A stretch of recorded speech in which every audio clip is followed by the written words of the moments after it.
On calminama so tawi ka koɗo tinno waɗa abonné mbaɗa activer cloche o pour so vidéo keso ari mbawa tinde mbaɗa j'aime woto jejjite wadde partager bandiraɓe. Bismillah mon e nder Pular English. You welcome in Pular English.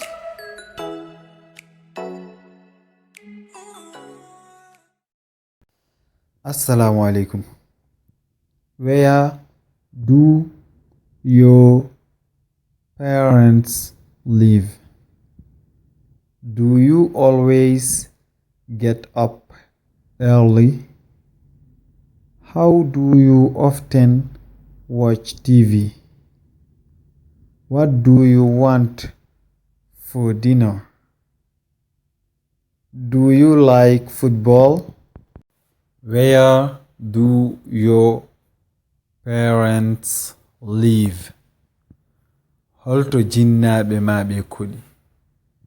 Do you always get up early?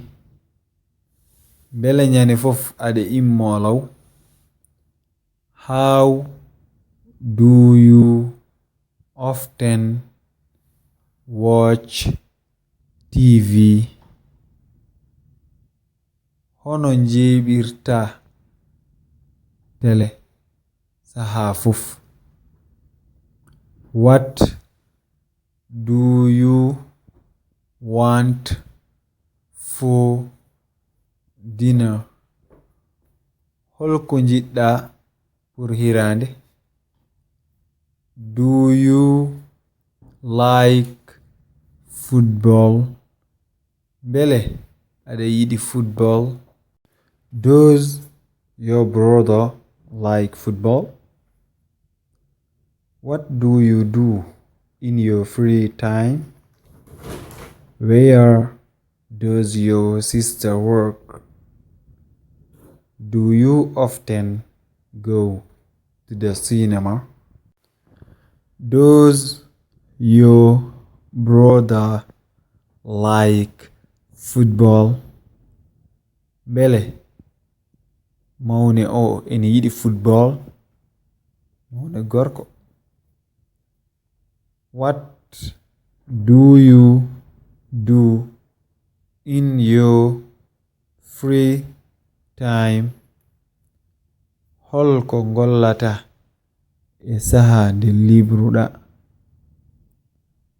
Where does your sister work? Holto bane debbo o ligoto? Do you often go to the cinema? Bele saha fof ada yaha cinema? What does this word mean? Does it often snow here? What time do you usually go to bed?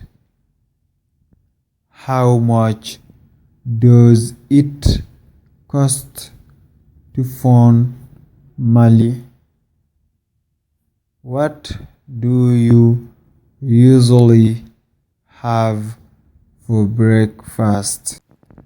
What does this word mean? Holko ngol kongol firata? Does it often snow here? Bele saha fof ɗo ne toɓa neige. Snow ko neige wiyete non. What time do you usually go to bed? Holon saha ɓurɗa hewde leloyade? How much does it cost to phone Mali? holno foti jarata ngam noddude Mali. Ça veut dire ko inte o holno foti. What do you usually have for breakfast? Holko kewɗa haccitade. On jarama no fewi e jebgol bandiraɓe. Oɗon jejjite wadde partager, abonné, aimer. So wonko jiɗɗa namdade waɗ commentaire.